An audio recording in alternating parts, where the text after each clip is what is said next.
وہ میرے ایک دوست ہیں, ان کا نام ہے علی اکبر بھمن. وہ WHO میں کام کرتے ہیں اور دنیا میں پھرتے رہتے ہیں, پوری دنیا میں. پتہ نہیں کبھی عراق میں ہوتے ہیں, کبھی آسٹریلیا میں ہوتے ہیں.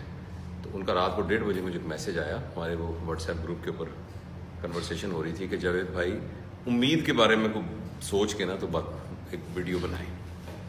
اچھا, میں نے یہ سوچا کہ آدمی غصے میں ہوتا ہے, آدمی نفرت میں کی کیفیت میں ہوتا ہے, پیار کی کیفیت میں ہوتا ہے, تو آئی ایم شیور کہ اس کے دماغ میں کوئی نہ کوئی پروسیس چل رہا ہوگا, کوئی نہ کوئی کیمیکل چینجز آ رہی ہوں گی, کوئی نہ کوئی سرکٹ نئے بنتے ہوں گے. تو یہ امید آخر کیا چیز ہے؟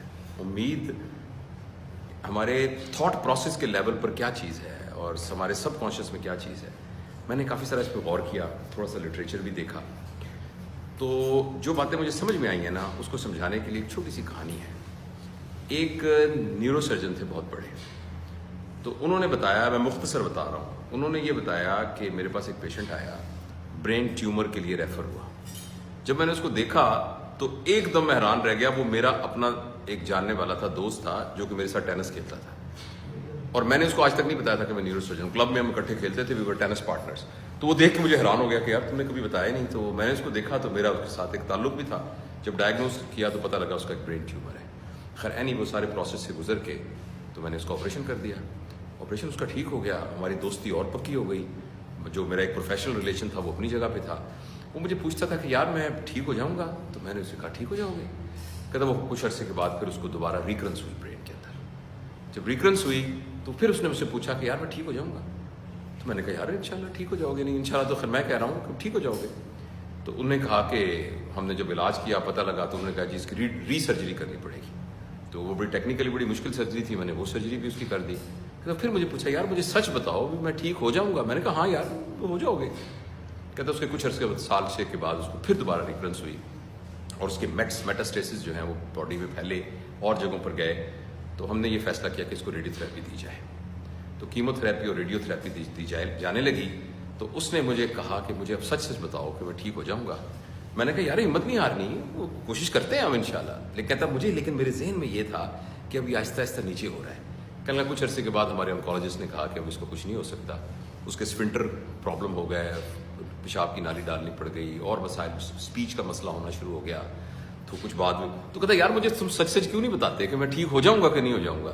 تو میں اس کو کہتا تھا ہاں ہم کریں گے, ٹھیک ہو جائے گا, کچھ نہ کچھ ہو جائے گا. کہتا اسی دوران کے اندر نا اس کی حالت بہت غیر ہوتی گئی, بہت. پھر میں اس کے گھر بھی جانا شروع ہو گیا, پھر اس کی بیوی بھی کبھی کبھی میرے پاس آتی تھی. تو ایک وقت ایسا آیا کہ میں نے اسے یہ سوچا کہ اب اگر یہ مجھ سے پوچھے گا تو میں اس کو یہ کہہ دوں گا کہ یار اب تو اٹس آل اوور. تو کہتا پھر بھی میری ہمت نہ ہوئی, میرے پاس پھر آیا. اس نے کہا دیکھو یار اب میں تو اٹھا نہیں جا رہا, مجھے بتاؤ تو صحیح. میں نے کہا نہیں کرتے ہیں. کہتے چلو ٹھیک ہے جیسے تم کہو, میں اعتبار ہے. ایک دن ایسا ہوا کہ میں اس کے گھر گیا اور اس نے مجھ سے وہی سوال پوچھا.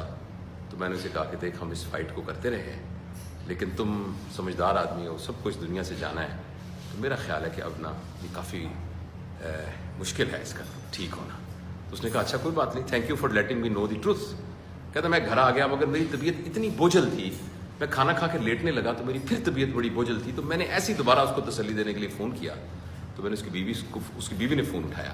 تو میں نے کہا میری سے بات کرو. اس نے کہا تو آپ کے جانے کے 5 منٹ کے بعد مر گیا, فوت ہو گیا. تو اس نے اپنی کتاب میں یہ لکھا ہے کہ جو امید کی جو تار تھی نا وہ میرے ہاتھ میں پکڑی ہوئی تھی اور وہ تار اس کو زندہ رکھی ہوئی تھی. اور جب تک میں اس کو کہتا رہا کچھ نہیں ہوتا, تو اس کی اندر کی انرجیز جو تھیں وہ اتنی اسٹرانگ تھیں کہ وہ اس کے پورے میٹابولزم کو اور اس کے سسٹم کو کھینچتی رہی باوجود اس کی بیماری کے. جو ہی میں نے وہ تار کاٹی امید کی تو اندر سے کوئی کنیکشن کٹا اور اس کے 15 منٹ کے بعد وہ فوت ہو گیا. بیمار تو وہ تھا ہی خیر. تو اب اس کے پیچھے کیا فینومینا ہے, میرا نہیں خیال کہ میں اس کی کوئی پیرا سائیکالوجی وہ ڈسکس کروں, لیکن اس واقعے نے مجھے بہت موو کیا اور یہ بتایا کہ امید وہ طاقت ہے جو ہمارے اندر ایک موٹیویشن, ایک جذبہ اور گرے ہوئے کو بھی یہ امید یعنی یہ اس کو حوصلہ دیتی رہتی ہے, یہ قوت کہ وہ اٹھ کے کھڑا ہو سکتا ہے. تو اس لیے ہمیں اپنے لیے بھی اور اپنے پورے انوائرمنٹ کے اندر امید کو کبھی لوز نہیں کرنا چاہیے. اور اگر آپ نیٹ پہ لکھیں نا تو دیر از اے ماڈل, وہ ماڈل ہے کہ ویژن ہوپ ماڈل, کہ اگر آپ کا کوئی بھی ویژن ہے نا اس ویژن کے ساتھ ہوپ کا ہونا بہت ضروری ہے. جیسے ہم اکثر بیٹھ کے کہتے ہیں یہ ملک ٹھیک نہیں ہوگا, یہاں کا آوے گاوا بگڑا ہوا ہے, یہ عوام نے ٹھیک ہونا ہی نہیں ہے, یہاں جو مرضی کر لو ٹھیک ہوں گے ہی نہیں ہوں گے, نہ بابا یہ قوم ٹھیک ہونے والی نہیں ہے. تو یہ تو بنیادی طور پر یہ کہنا ہے کہ ہمیں کوئی امید نہیں ہے. اور جب ہم کہتے ہیں ہمیں کوئی امید نہیں ہے تو ہم بنیادی طور پہ وہ رسی کاٹ دیتے ہیں کہ جس کی بنیاد کے اوپر ساری کی ساری وہ کھڑی ہوتی ہے, پوری کی پوری ایک جو اسٹرکچر کھڑا ہوا ہوتا ہے.